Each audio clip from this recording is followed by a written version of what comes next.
सालार भाई, जिनके सामने अब्बू की आवाज़ तक नहीं निकलती, वो शख्स तुम्हारे लिए सुहेब को मनाने की कोशिश कर रहा है। सबसे ज़्यादा ब्लैकमेल मुझे मेरा दिल करता है, इसलिए अब सिर्फ मैं अपने दिमाग की सुनूंगी। वो करो जो तुम्हारे दिल चाहे। मैं सिर्फ ये कहना चाह रहा था कि तुम प्लीज लोगों की इमोशन ब्लैकमेलिंग में मत आओ। उसके ना पूरे ससुराल का हाथ है उसके ऊपर, उसे कुछ नहीं होगा। अगर वो इतनी ही इम्पोर्टेंट होती तो मेहरीन आंटी की इनविटेशन एक्सेप्ट करती ही नहीं। नाजरीन, ड्रामा सीरियल कफारा में साहिबा सालार और सितारा को अपने घर आने की दावत देती है। सालार की माँ दावत को कबूल कर लेती है। सालार अपनी माँ से कहता है कि मॉम, आप जानती हैं कि अब हमारे और मिर्जा फैमिली के दरमियान ताल्लुकात पहले जैसे नहीं रहे। सालार की माँ कहती है, वलीमे वाले दिन जो कुछ भी हुआ उसे मामूल पर भी तो लाना है। सितारा साहिबा के घर जाने के लिए राजी हो जाती है। दूसरी तरफ साहिबा अपनी माँ को बताती है कि मैंने सालार और उसकी बीवी को इनवाइट किया है। साहिबा की माँ कहती है कि बावजूद इसके कि वो लोग नहीं आएंगे। साहिबा कहती है, अगर उन्होंने नहीं आना होता तो मेहरीन आंटी हमारी इनविटेशन को एक्सेप्ट ही ना करती। साहिबा की माँ कहती है, ठीक है, जब तुम उन दोनों को एक साथ देखोगी तो तुम्हें बुरा लगेगा ना,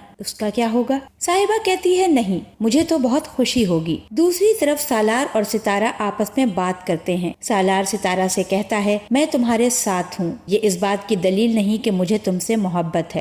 सितारा कहती है कि सालार, मोहब्बत दलील नहीं मांगती, मोहब्बत बहुत खामोशी से अपने होने का एहसास दिलाती है। सालार कहता है, फिर मैं ऐसा क्या करूं जिससे तुम्हें मेरी मोहब्बत का यकीन हो जाए? सितारा कहती है, अपने डैड का बिजनेस ज्वाइन कर लो,